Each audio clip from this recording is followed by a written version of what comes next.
Now to the story of a pharmaceutical salesman who went undercover to expose his company for illegally marketing an addictive cancer drug. Bruce Boyes worked for a company that illegally promoted Actique, a pain-killing lollipop containing the opioid fentanyl. He discovered the drug was being used for purposes not approved by the FDA. That's when he began to work with FDA investigators. In the season finale of CBS's Whistleblower, the show's host, Alex Ferrer, takes us inside Boyes' double life as he attempted to expose illegal marketing at the dawn of the opioid epidemic. Here's a preview. Every day was different. Every day was exciting to me. Until 2000, when Bruce Boyes, a pharmaceutical salesman at Cephalon, was ordered by his boss to promote drugs off-label to doctors, meaning for purposes that were not approved by the Food and Drug Administration, in order to boost sales. It's not legal for a pharmaceutical company to promote off-label. I didn't do very well at all with selling off-label because my heart just wasn't in it. I didn't think it was right. So he took action and contacted investigators at the FDA.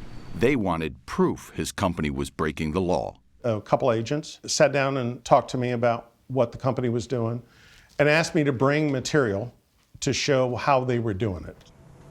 In 2003, agents asked Boyes if he'd wear a wire at a Cephalon national sales meeting. I thought if that's what it took to stop a company from doing what they're doing.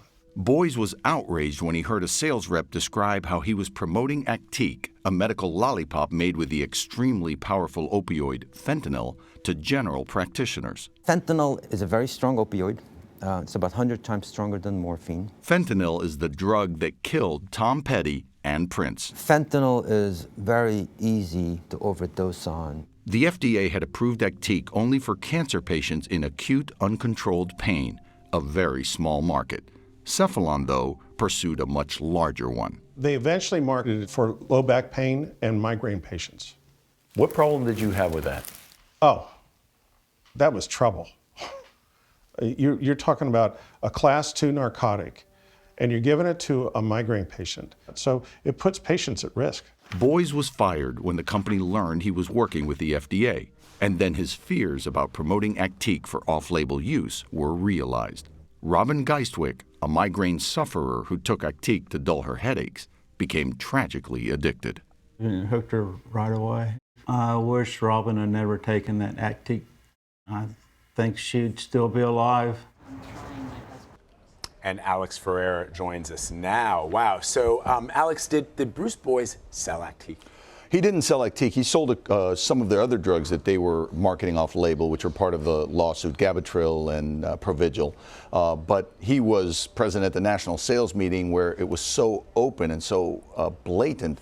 The director of marketing is standing on the stage bragging about their off-label sales, which are illegal, to the entire national sales force. And one of the drugs that she was bragging about selling off-label was Actique, which is insane because it's a fentanyl lollipop, 100 times more powerful than morphine. The last thing in the world you should be selling off-label is that.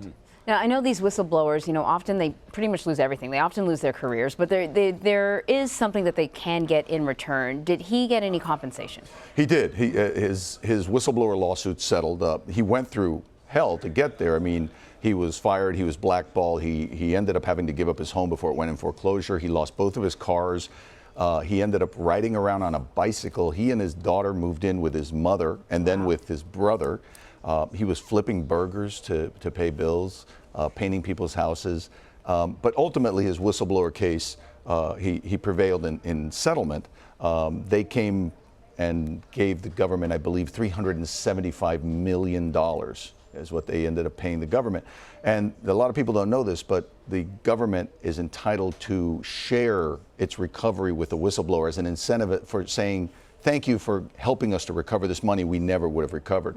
So as a result, he did get what I would say is a life-changing settlement. Sounds like he deserves it. Yeah, if you tune in, it's a nice silver lining. I don't want to give away how much he got, but it was impressive. So explain what promoting drugs off-label is, and is it illegal? It is illegal. Promoting drugs off-label means the FDA approves a drug for a particular condition, let's say, high blood pressure, okay? marketing of those medications or those drugs for a different purpose is illegal. You're not supposed to do that. A pharmaceutical rep is not supposed to do that. They do it because they want to expand their market. You know, for example, with Actique, that incredibly powerful opioid was intended for cancer patients who very often were terminal, and the breakthrough pain, they call it, the one that you just can't control with anything else, this powerful opioid was intended for that. Well, that's a very small market. So the company set its eyes on a bigger market and said, hey, why don't we have general practitioners market it to people who have migraines or people who have back pain, which it's clearly not intended to. And I mean, they literally found people dead with a lollipop in their mouth. Wow. Unbelievable. Yeah, really. So looking forward to this. Alex Ferrer, thank you very much for joining us. Appreciate thanks for it. having me. Whistleblower, Opioid Lollipops, the Case Against Cephalon. Here's tonight. It's part of a double feature season finale that starts at 8, 7 Central on CBS.